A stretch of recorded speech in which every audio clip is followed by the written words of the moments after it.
Soalan berikutnya Ustaz, saya nak tanya sikit. Suhu perkauman meningkat di bawah kepemerintahan PH pada ketika itu. Apakah ini salah persepsi semata-mata ataupun pengurusan isu yang salah di pihak PH sendiri? Di mana PH gagal menunjukkan mereka memahami kepentingan, perasaan dan juga pergolakan jiwa yang ada dalam masyarakat Melayu pada ketika itu. Ustaz Salman, boleh dikatakan alasan dan boleh dikatakan jawapan. Terserahlah nak sebut apa-apa. Apa yang sering kita sebut, kita sebut kata apa yang diistilahkan sebagai daulah terpendam. Dan daulah terpendam ini berada di institusi penerangan negara. Ini sepanjang 22 bulan di antara perkara yang kita terpaksa hadapi. Kita terpaksa hadapi dan kita nak manage kedudukannya. Dan sekali lagi, sekiranya Pakatan Harapan dapat semula, sama ada pilihan raya yang ke-15 ataupun pada melalui undi tidak percaya ataupun apa, itu boleh bincang lain kali. Saya kata antara perkara yang mesti kita sensitif adalah berkaitan dengan isu penerangan ini kena diserahkan kepada bangsa Melayu, kepada pemimpin Melayu. Dan ini di antara yang kita sebut secara terbuka, kita sebut dalam banyak tempat, ini di antara perkara yang telah kita melakukan kesilapan. Silap kita apabila kita memberikan portfolio penerangan ini kepada orang yang bukan Melayu. Itu yang pertama. Yang keduanya, jadi kita boleh mengaku kata dari segi jentera kerajaannya, bagi pihak kerajaan pada hari itu telah gagal kita urus kerana kewujudan deep state, kewujudan daulah terpendam ini. Yang keduanya kerana orang yang membangkitkan isu tersebut itu dibuat secara terencana dan mereka berada dalam UMNO dan PAS. Sehingga dalam semua keadaan kita berdepan dalam dua situasi. Ketika kita sedikit lemah dalam menguruskan kewujudan deep state di Kementerian Penerangan, dalam masa yang sama kita pula berdepan dengan kerana dua benda ni, benda yang cukup mudah untuk dibakar, sentimen agama dan juga sentimen bangsa ini. Sampai semua perkara dikaitkan dengan agama dan bangsa. Saudara tengok, lah ni daripada studio kita ini ke rumah arwah adib hanya sekitar dalam 7-8 km ya. Duduk dalam parlimen yang sama. Ketika isu arwah adib itu diambil oleh pihak yang pada waktu itu menjadi pembangkang, dibakar seakan-akan dia tidak berlaku pembelaan kepada arwah adib dan sebagainya, dibakar sebagai itu. Berlaku ungkapan yang pada waktu itu Islam terhina itu tidak boleh dicerakinkan, disebut secara sepintas lalu Islam terhina. Dan ketika ini dalam saya melihat okey, tapi sebenarnya ketika itu sehari selepas insiden kita ada Waita Murty, Gobindio, Xavier, Kulasegaran, Siva Rasa dan Dr. Mujahid semua pergi ke Tok Kong menunjukkan solidariti. Sebab itu orang marah. Yang ada hanya Zuraidah saya ingat ketika itu mengeluarkan kenyataan untuk simpati terhadap Adib. Simpati dan kepada Zuraidah Adib pun dah lari pergi masuk PN.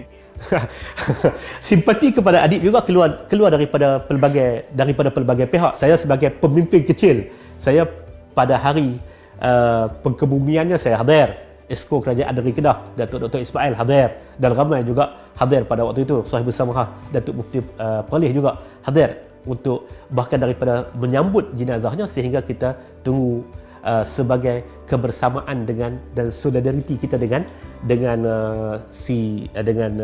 keluarga arwah Adib. Itu memang kita buat. Tapi saya nak sebut kepada dia, kalau kita tengok yang lain, isu-isu tentang bagaimana Islam terancam di Malaysia, umat Islam berada dalam keadaan, isu arak sebagai contoh, isu Oktober Fest sebagai contoh dan sebagainya.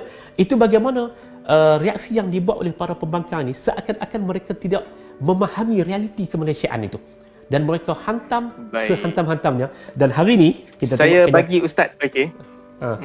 Kalau boleh saya bagi Ustaz isu yang paling awal berlaku, di mana setelah PH menang, yang paling awal sistem ataupun kepimpinan perundangan negara. Apa yang berlaku pada ketika itu, Menteri Undang-Undang, Portfolio Undang-Undang adalah Liew Wee Kiong daripada warisan seorang yang bukan beragama Islam. Yang mana jawatan itu sebelum tu semua orang Islam. Ada Nazri Aziz, ada Azlina, ada Nancy, ada Radhi, ada Zaid Ibrahim dan juga Rais Yatim sebelum tu. Semua orang Islam.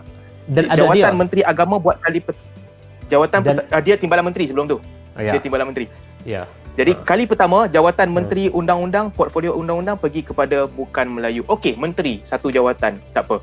Yang kedua, jawatan Peguam Negara buat kali pertama juga pergi kepada Bukan Melayu semenjak tahun 60-an dulu. Mungkin British yang orang putih yang pegang jawatan tu, buat kali pertama pergi kepada Bukan Melayu dan bukan pegawai kerajaan, kepada Tommy Thomas. Okeylah, ada dua, satu menteri, satu Peguam Negara. Yang ketiga, lantikan pertama Ketua Hakim Negara dilakukan atas nasihat Perdana Menteri kepada Di-Pertuan Agong kepada Richard Malunjum.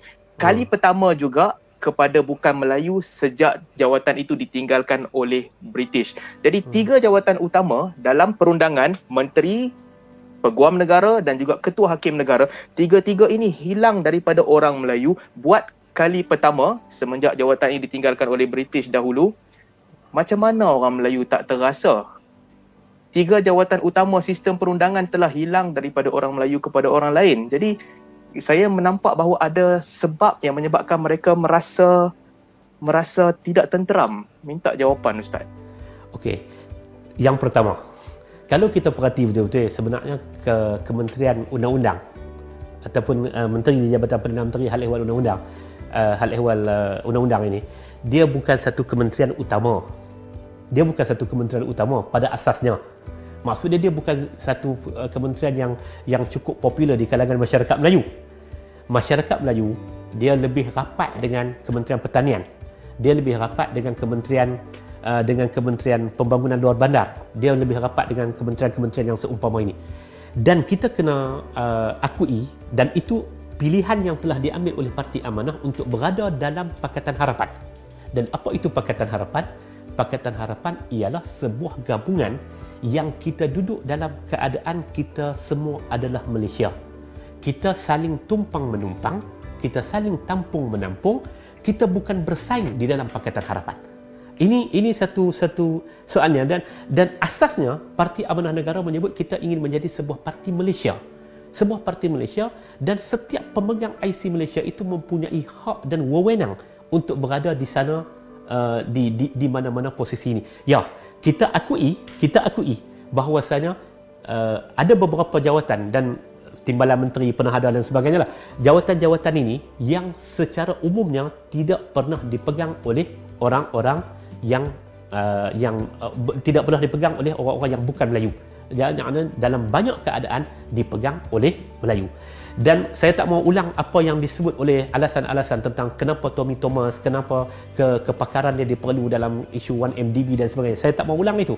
Tapi secara umumnya saya nak sebut kata demikian pilihan yang telah kita ambil, iaitulah untuk memberikan berasaskan kepada kelayakan dan keutamaan, berasaskan kepada merit. Dalam masa yang sama, perkara itu telah dipukul canangkan oleh pihak pembangkang pada waktu itu dan menjadikan ia sebagai isu perkauman. Seakan-akan berlaku penjajahan, seakan-akan berlaku dengan mereka tidak melihat kepada asasnya mereka itu adalah sebagai warga negara. Saya tahu ini jawapan yang sudah tentu tidak akan memberikan kepuasan, kerana saya tidak duduk dalam pentadbiran pada waktu itu. Tapi saya memikul apa yang kita kata sebagai gabungan kita bersama dengan Pakatan Harapan, dan asas gabungan kita dengan Pakatan Harapan ialah berkaitan dengan merit dan apa keutamaan yang perlu kita buat. Jawapan Perdana Menteri pada waktu itu adalah kerana keperluan Tommy Thomas dalam mengendalikan isu 1MDB sebagai. Okay, kalau saya tak nak panjangkan tentang isu tu. Kalau saya jadi Perdana Menteri pada waktu itu, mungkin berbeza. Dia punya. Kalau saya jadi Perdana Menteri pada waktu itu, mungkin keputusannya adalah berbeza. Saya nak masuk sedikit, mungkin kita di hujung-hujung sebelum kita berhenti, tentang perkauman sendiri. Saya melihat bahawa orang Melayu di Malaysia ini sebenarnya mereka sangat sangat menerima kewujudan kaum lain, di mana semua parti politik, sama ada Perikatan Nasional, Pakatan Harapan ataupun Barisan Nasional sebelum ini, mereka memasukkan kelompok bukan Melayu, parti bukan Melayu, walaupun parti itu tak kuat. Contohnya dalam PN sekarang, di MCA dan NIC ni memang hampir-hampir tak wujud, tapi dia diterima, dipujuk, dibawa masuk. Demikian juga dalam PH, menerima DAP dan pemimpin-pemimpin bukan beragama Islam. So ini menunjukkan bahawa masyarakat Melayu ataupun orang Islam ni adalah masyarakat yang sangat menerima, inklusif, menerima kewujudan orang lain. Sekolah jenis kebangsaan dibenarkan untuk sekian lama. Syarat minta kerja mesti boleh cakap Mandarin ataupun Cina. Orang Melayu jarang bising tentang ini, kecuali kadang-kadang perniagaan dikuasai oleh orang Cina. Rumah ibadat orang India hampir 10 kali ganda, mungkin saya salah tentang fakta, tapi berkali-kali ganda lebih banyak daripada masjid dan surau. Public figure yang bukan Melayu, bukan Islam, sangat banyak mereka famous. Ahli sukan, tukang masak, mereka diterima.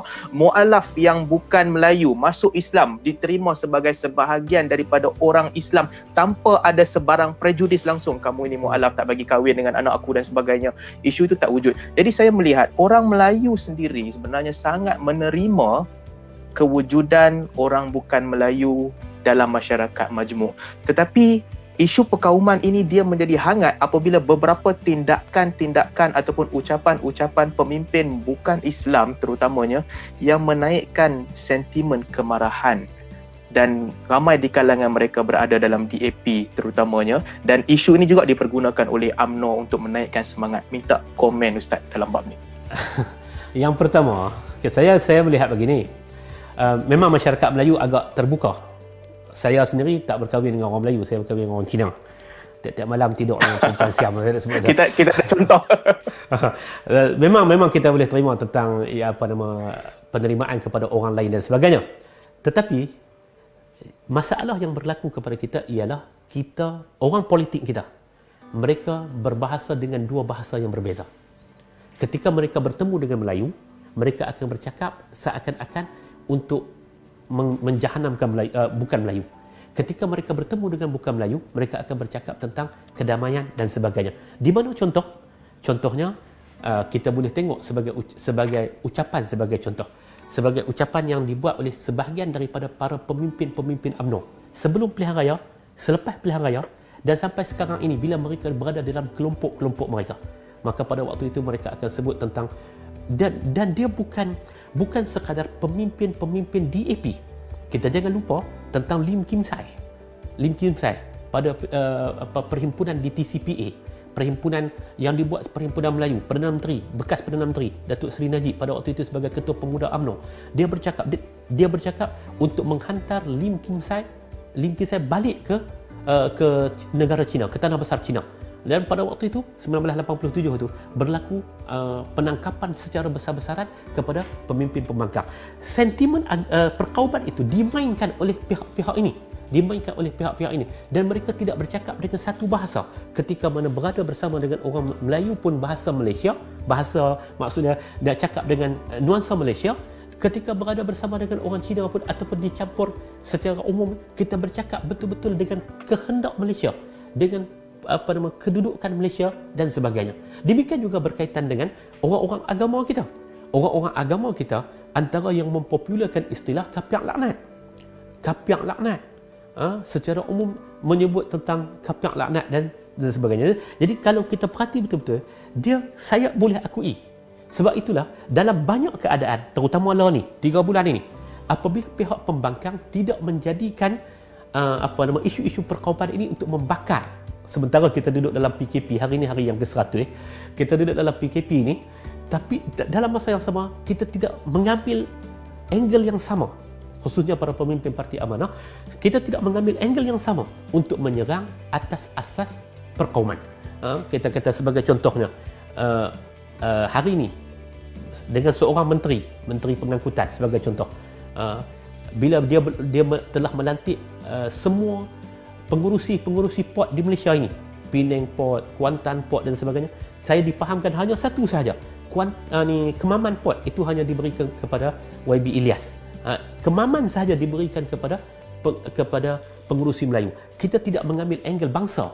Kita tidak bercakap kata saya tak melihat PH boleh mengambil angle bangsa, sebab kalau ambil angle bangsa nanti DAP marah pula kan.